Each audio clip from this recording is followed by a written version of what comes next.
Hello students, we have completed chapter 1. Now today we will start chapter 2. Chapter 2 is basic concepts of economics. Now definition we have discussed. Now to understand the subject economics, there are different terms that is being used in economics that we will try to understand in this chapter, so that you can understand the other chapters easily, because every subjects have some definite terms that is being used to describe the subject that we will discuss today. Now basic thing is that economics, when I explain the economics subject, we discuss for the reason that the resources are scarce and our wants are unlimited.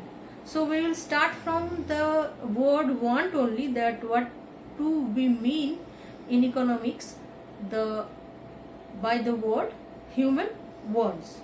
Now usually we say desire means when we wish anything, that is called desire. But in economics, desire and want is not same thing. But normally we say I want this, or I'm desiring to having this. But in economics, desire and want is not same thing. Desire means just only wish.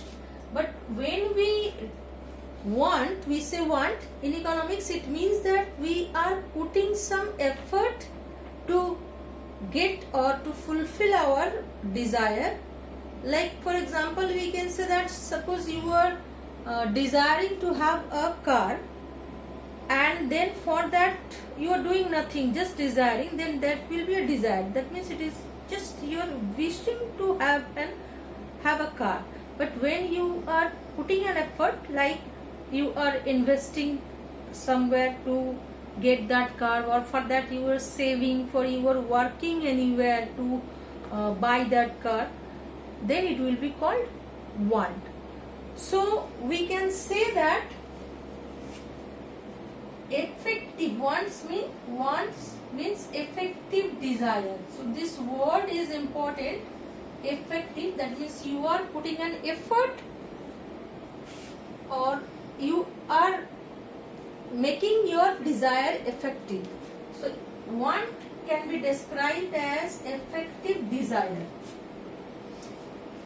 So want means when we are desiring anything and we are putting an effort to get it, that is called human wants. Now human wants can be classified into two parts. Like when we say that our want is necessary, and it can be explained in such a that it will maintain a normal efficiency of life. If these two it can explain, then that will be called primary. Necessary, primary is very existence and maintaining normal efficiency. So first classification is primary and secondary. Our wants, that can be primary and secondary. Primary means which are most essential, and which are second classification, you can say that which will be required for maintaining efficiency. Example, what we can say, most necessary, that is to exist or to continue our life, that is needed. That means food. So if we will just have suppose one chapati, then you can exist. But if you need to work, or you need to be efficient, or efficiently you do any work, you need to do any work, in that case you should have enough or plenty of foods to maintain efficiency for work. So two types of primary wants are there. Very existence, that is example you can say food, and for maintaining normal efficiency of life, for student, you can say that if a student is there, then he can need chair, table for his studies. So it is not necessary that a student needs chair and table for studies, but if it will have, it will increase his efficiency. That means if he will do study better, in a better way. So these are the examples of primary wants. Then secondary wants are which ones? When our primary wants fulfill, that means the necessary wants and the wants which are increasing our efficiency, in this wants fulfill, then this wants comes up. Now what are that? Secondary wants are classified again two parts, that is for comfort and for luxuries. So after fulfilling our necessary things, then we move to comfort. Like suppose we are having food, shelter and clothing, these are our basic needs.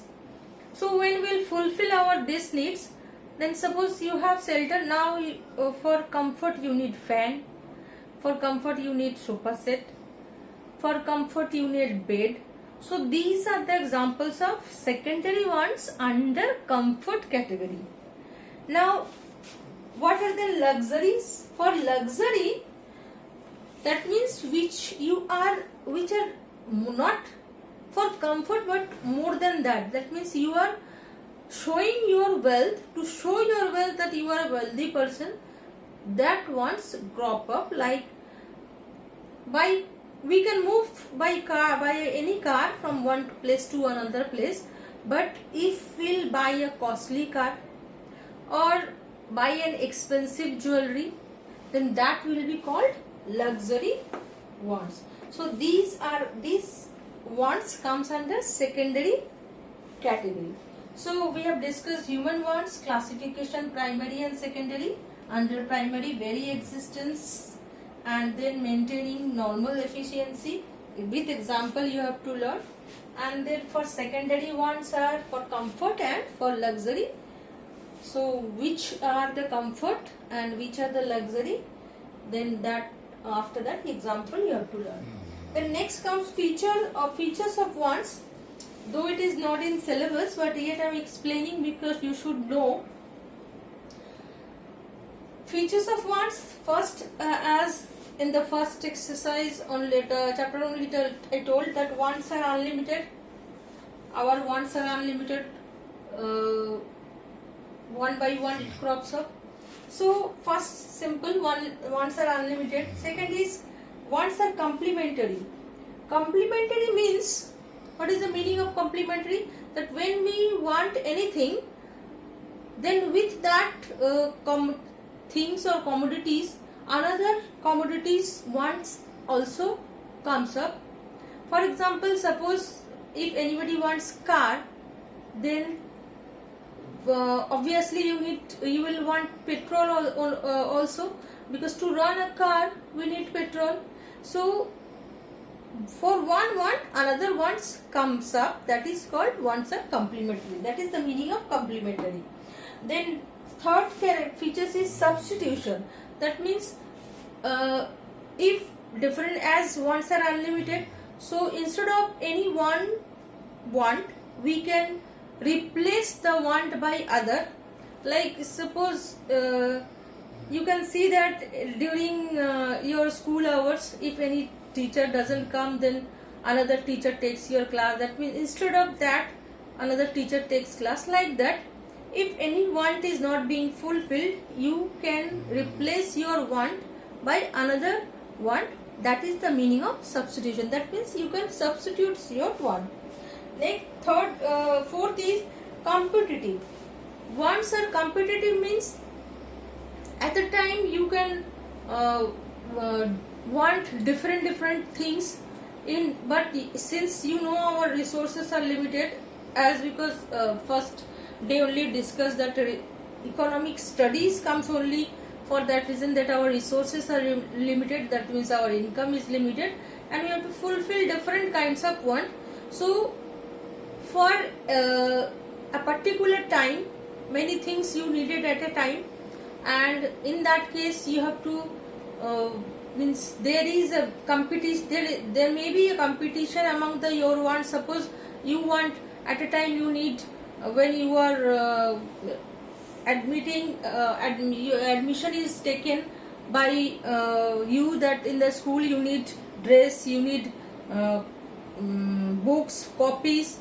So at a time you need, but if suppose your resources is limited, then you have to, there should be a competition among your wants, that for that which one is urgent, first you will buy that one, or you fulfill that one. So that is the meaning of competitive. Then wants multiply. Now wants multiply means when suppose when you are a child, then your wants are less, like if you are very much satisfied with some toys only, or some dresses only, but whenever you are growing up, then you need mobile phone, you need laptop, then you will go for movie. So many different wants comes.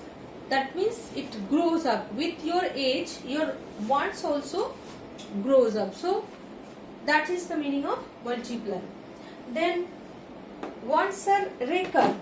Recur means, as you know, in class 10 mathematics you have done recurring deposit. That means every month you need to deposit. Like that, some wants are which you need to means time to time. It may be daily, it may be in single day many times. Like suppose if morning we were having breakfast, then we need lunch also. For again we need dinner also. So whenever we are feeling hungry, we need food time to time. So that is the meaning of recur. That means you need to time, you are wanting that commodity only. That is the meaning of recur. Then wants, maybe a single want can be satisfied at a time. If again same reason is there, that our resources are limited.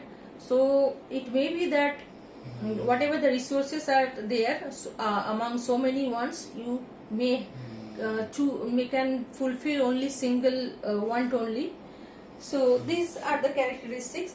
Then want can be postponed. That here also same reasons come, that if from the competitiveness only, this you can explain, that there should be competition among your wants. At a time you need different thing, you want different thing, but which one will be more urgent, that you will fulfill first, and other you need to postpone. So that is the meaning of wants can be postponed. Then differ in their urgency, same thing, that again under different heading you are explaining same thing only, that if many wants are coming together to you, you will fulfill that want only which will be urgent to you. Suppose you have some limited amount of money only, and for any among many wants, you need some medical wants. That means somebody is if is ill at your house, then you will fulfill that demand only, or that want only, that you have to go for hospital to get remedy from his or her problems. So that will be fulfilled first. So it differ in their urgency. And last is wants remain ahead of availability of goods and services. That means the meaning of that wants remain ahead of availability of goods and services. That means whatever the goods and services we are not having, before that only wants come. That is the meaning of once remains ahead of availability of goods and we are not having that goods and services. That's why we are wanting, or we have that want. That's why it is called wants remain ahead of availability of goods and services. Now here the word coming goods and services, this actually we say commodity. Commodity is of two types. It will be goods and services. Goods means that commodities which we can touch, that is a physical thing, we can see and touch, that's a goods. And services are like a pen, this marker pen I can see, I can touch, this board, these are goods. And services which we cannot touch and we cannot see, like the knowledge I am transferring you, that knowledge you cannot see, but you can feel but you cannot see that knowledge, so that is called service, like transportation or health services. So these are called services which cannot be seen or touched. Now we next top point we will move to consumption. Now meaning of consumption is that when we want anything and that we fulfill our want, then we use that commodity, that is goods or services. Then that use of commodity and of that goods and services is called consumption. That means this marker I am using over here to write, so I am using this, that means I am consuming this marker. Or if I am hungry and if I am eating any food, that means I am consuming that food. Now in that case I am consumer, but when somebody goes to market and buy anything, then also he is called consumer. But if he will use it, then consumer, and in that case the consumer and the consumption will be done by same person. But it may be that sometimes consumption and the consumer may not be the same person. Suppose you want an ice cream, or you want to eat an ice cream, and your father gone to market and bought ice cream for you. In that case consumer is your father because he bought that one, but consumption is done by you. That means you have used that ice cream. So this is the meaning of consumption. Now next point is coming sustainable consumption. Now what is the meaning of sustainable consumption? When we consume, that means we develop, or we just increase our level of satisfaction. But we can increase our level of satisfaction if it will be done in such a way, or if the consumption will be done in such a way that our future generation will not affected by our consumption. For example, you can see that we are for consumption, production is being done. Now while doing production, many economic or we are creating hazards to our environment, like we are using plastics, then we are using too much fuel which can finish as which means if we'll continue consuming too much of resources whatever available in the society or in an economy, then it will finish.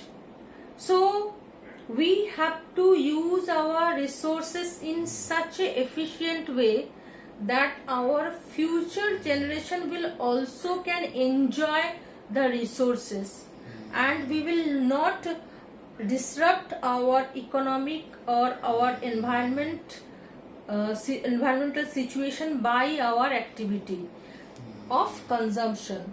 So that is called sustainable consumption, that our consumption should be in such a way that our future generation will also can avail the resources whatever we are using. So that is the concept of sustainable consumption. Next is significance of consumption. It is also not there in the syllabus, but yet I am explaining like features of words, that consumption is primary motive of all economic activity.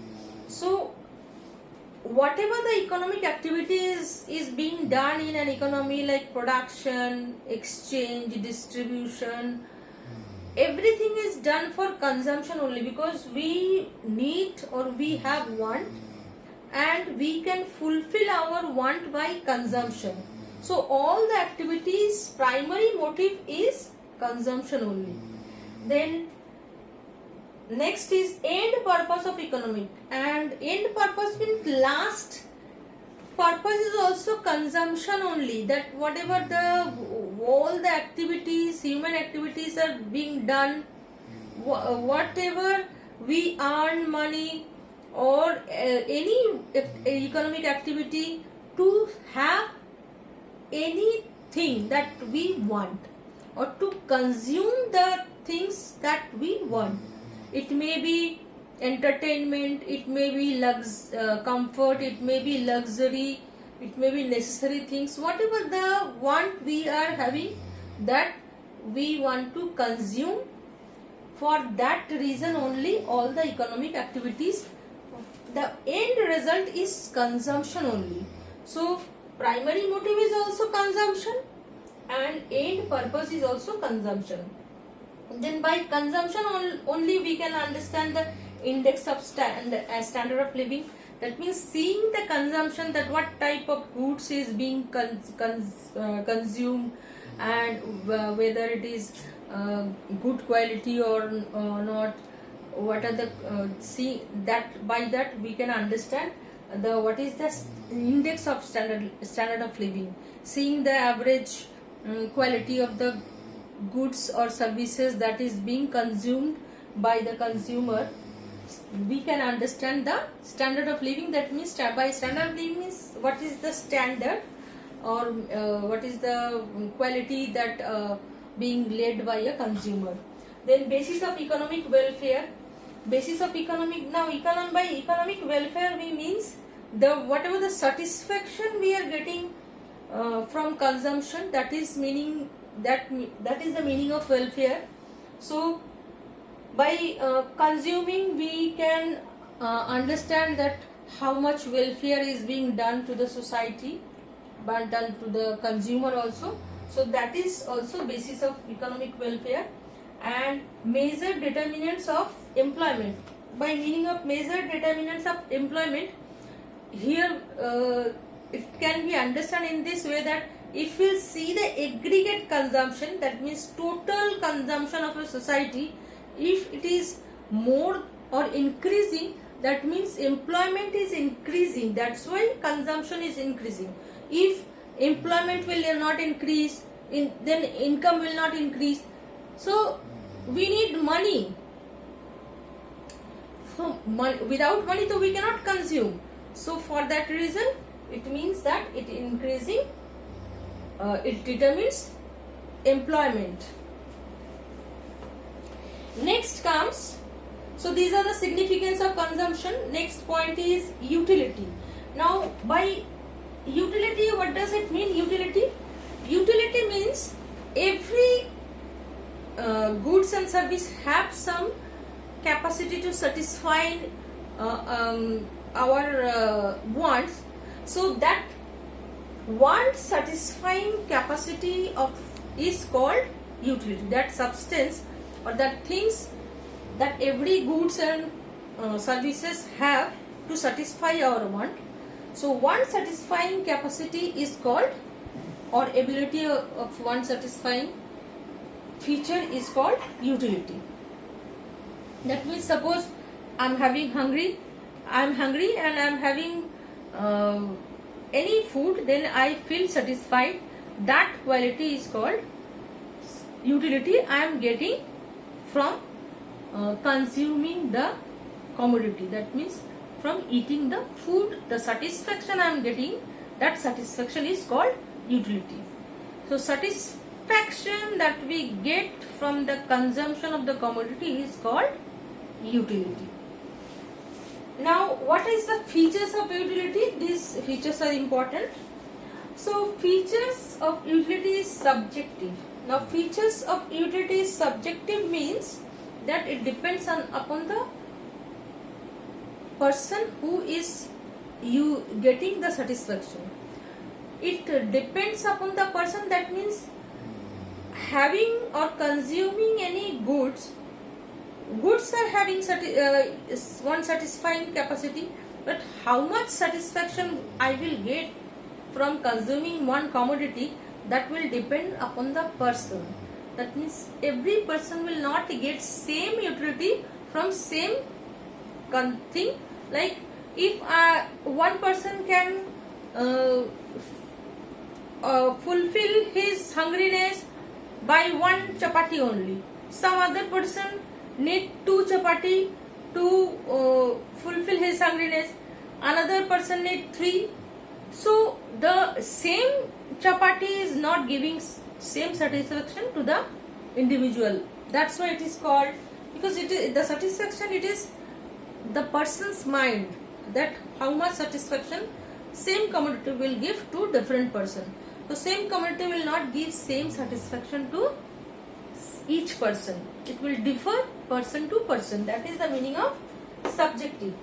Then utility is not measurable. That means we cannot measure that how much satisfaction I am getting. We can say that I am satisfied, and we can say that I am not yet satisfied and I need 1 chapati more. So it cannot be measured. But some economics are there, like Alfred Marshall and some other economics are there. They assume that we can measure utility. And then third characteristic is that it is relative. Relative means it value is changes place to place, time to time. Like in the morning, whatever I will feel, suppose morning time, if I am the satisfaction I am getting by switching on the fan. In the afternoon time, I will not get that much satisfaction by switching on the fan, or like this season we need AC then. And then evening time we will get another type of satisfaction. So it will depend place to place, time to time, it will vary. Like in the summer season we will feel we need woolen cotton clothes, but same cotton cloth is not enough for winter season. So same commodity, whatever the satisfaction it is giving to a person, it will differ from person to person or place to place, and its satisfaction will change also. That's why it is called relative. And next is utility is different from usefulness. Now usefulness and utility is not same thing. What is the meaning of usefulness? Like means a person who is smoking or drinks, he will get some utility from smoking a cigarette or having liquor, but it is not useful. But if I am having like fever or cough, then if I am taking medicine which is I am not getting means any taste or utility, but it is useful. So usefulness and utility is not same, it is different thing. Then next is no moral legal connotation. No moral legal connotation means, suppose sometimes some things have utility but it is illegal. Like for a dacoit, keeping gun is giving some utility to him, but it is not legal. So that is the meaning of no moral legal connotation.